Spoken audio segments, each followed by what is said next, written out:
Kansela wa Ujerumani Friedrich Merz huenda akatimuliwa wakati wowote. Hii ni kwa mujibu wa ripoti kutoka huko nchini Ujerumani. Viongozi wakuu ndani ya chama cha Christian Democratic Union CDU nchini Ujerumani wanadaiwa kujadili uwezekano wa kuondolewa madarakani kwa kansela Friedrich Merz kutokana na viwango vya chini vya idhini yake, kulingana na ripoti ya hivi punde ambayo imetolewa na vyombo vya habari huko Ujerumani. Kulingana na shirika la habari la Bild, mazungumzo kuhusu uwezekano wa kumwondoa madarakani Merz na kuleta kansela mwingine yanaripotiwa kufanyika ndani ya safu za juu za chama hicho, ikiwa ni pamoja na viongozi wa kikanda kama vile Hendrik Wüst wa North Rhine-Westphalia, Boris Rhein na Hesse na Michael Kretschmer na Sachsen. Wüst ambaye anaongoza katika jimbo lenye watu wengi zaidi Ujerumani amekuwa akitajwa sana na mashirika ya habari mbalimbali, ikiwa ni pamoja na Bild ambaye pia anatajwa kama huenda akawa ndiye mbadala wa Merz. Vyombo vingi vimemtaja kama mwanasiasa wa tatu maarufu zaidi wa Ujerumani. Merz hivi karibuni alitajwa kuwa kiongozi wa kisiasa asiyekubali zaidi duniani katika uchunguzi wa maoni ya umma. Scott Longs, mkuu wa ofisi ya wahariri wa bunge katika FAZ, aliandika Jumatano kwamba hata wanachama wa CDU ambao hawampingi Merz waziwazi sasa wanamchukulia kansela huyo kuwa ni dhaifu na wanazungumzia hisia inayoonekana ya kutokuwa na wasiwasi.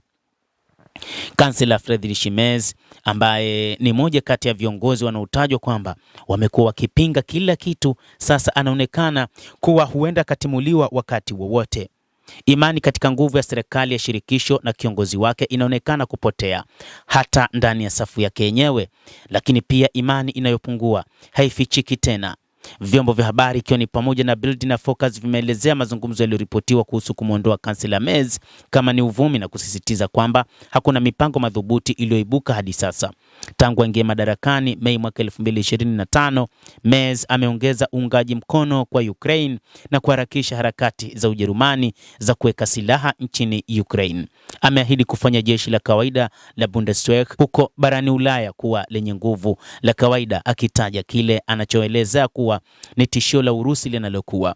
Rais wa Urusi Vladimir Putin alikanusha mara kwa mara madai kwamba Moscow inapanga kushambulia nchi za NATO, akisema huo ni upuuzi, akiwashutumu viongozi wa Ulaya kwa kutumia simulizi kuwavuruga raia wao kutokana na shida zao za nyumbani, kwa maana kutokana na kuyumba kwa hali za kiuchumi.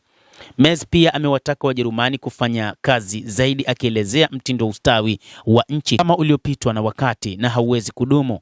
Kufikia katikati ya Aprili, ukadiriaji wake wa kutoidhinishwa ulipanda hadi 76%, huku 19% tu ya Wajerumani wakiridhika na utendaji wake. Endelea kutufuatilia mtazamaji, na nikusihi usisahau kulike, usisahau kucomment, kadhalika usisahau kusubscribe channel yetu hii ili upate habari hizi kwa mapana kupitia The World News.